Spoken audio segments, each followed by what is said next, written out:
Bismillahirrahmanirrahim. Assalamualaikum warahmatullahi wabarakatuh. Waalaikumsalam Waalaikumsalam warahmatullahi wabarakatuh. warahmatullahi wabarakatuh. Waalaikumsalam warahmatullahi wabarakatuh. Pada kesempatan kali ini, kami akan membahas tugas besar produk rekayasa desain, yang dimana topik kami pengukuran kelembapan tanah dan penyiraman otomatis pada tanaman berbasis Arduino. Adapun anggota kelompok kami sebagai berikut. Yang pertama, saya sendiri, Raffiandi Nurmansyah. Yang kedua, Yogi Wijaya. Yang ketiga, Chef Sofa Maulanaja. Yang keempat, Antariksa Nugraha. Yang kelima, Muhammad Grafesia Dewantara. Yang keenam, Nabila Ardiani. Next slide. Yang pertama, latar belakang akan dibaca oleh Yogi Wijaya. Oke, dalam era globalisasi saat ini kita tidak lepas dari perkembangan dan teknologi. Oleh karena itu, kita harus mampu menguasai teknologi. Dari waktu ke waktu, kita dihadapkan pada perkembangan teknologi yang begitu pesat, sehingga membuat pekerjaan manusia semakin mudah. Oleh karena itu, kami membuat alat untuk mengatur kelembapan tanah, di mana kami menggunakan sebuah sensor soil moisture atau kelembapan tanah dan Arduino Uno sebagai kendali dan kontrol utama dalam alat tersebut. Alat ini dibuat berfungsi untuk menyiram tanaman secara otomatis menggunakan sensor kelembapan tanah dan Arduino Uno. Berdasarkan kelembapan tanah yang sudah diset sesuai kebutuhan tanaman, alat ini juga dilengkapi LCD atau Liquid Crystal Display yang dapat menampilkan kondisi tanah apakah lembab atau kering sesuai dengan pembacaan dari sensor kelembapan tanah dalam bentuk nilai pada LCD. Oke, selanjutnya alat-alat akan dijelaskan oleh Ekraf. Baiklah, alat-alat yang kami gunakan yang pertama Arduino Uno, 2 microcontroller Atmega 328P, 3 konfigurasi pin ATM Mega 328P, 4 soil moisture sensor YN69, 5 LCD, 6 pompa air, 7 potensiometer, 8 piezo buzzer, 9 push button. Oke, selanjutnya ke Tinkercad. Oke, cara kerjanya akan dijelaskan oleh Chef Sofa Maulanaja. Cara kerja alat tersebut memiliki dua cara, yaitu otomatis dan manual. Cara kerja otomatis, saat alat aktif yaitu temperatur tanah di atas 30 derajat, maka LCD akan menampilkan output display dari program berupa kata tanah kekeringan dan piezo akan berbunyi.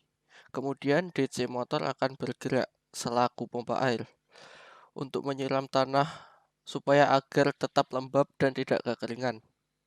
Saat pompa air sudah menyala, LED akan menampilkan output display dari program berupa pompa menyiram tanaman. Setelah selesai menyiram, maka pompa akan mati secara otomatis. Cara kerja manualnya, di saat alat tidak berfungsi, kita harus menyalakan pompa secara manual dengan cara menekan push button. Kekurangan cara kerja manual yaitu kita tidak dapat mengetahui berapa temperatur tanah. Selanjutnya ke simulation akan dijelaskan oleh Antariksa.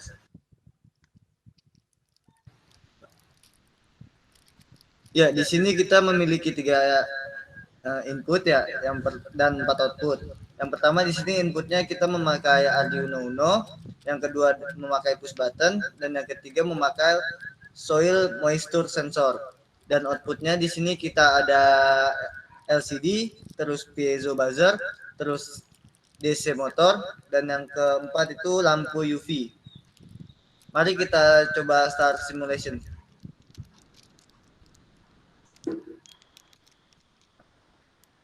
Nah, pada posisi awal, tanah memiliki temperatur 24,7. Pada posisi ini, alat tidak akan aktif karena pada temperatur 24,7, tanah masih terasa lembab. Kemudian kita naikkan temperatur di atas 30.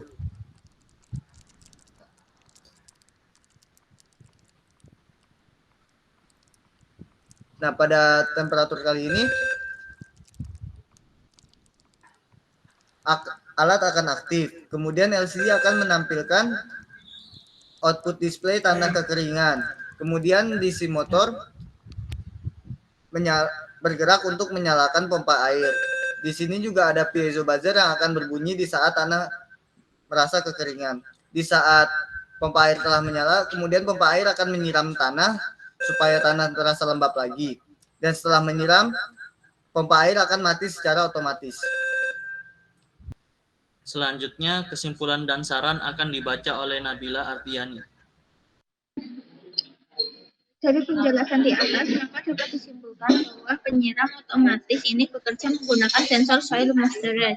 Sistem otomatis ini dapat menyiram tanaman berdasarkan kondisi tanah. Saat kondisi tanah kering, maka alat akan secara otomatis berfungsi menyiram tanaman.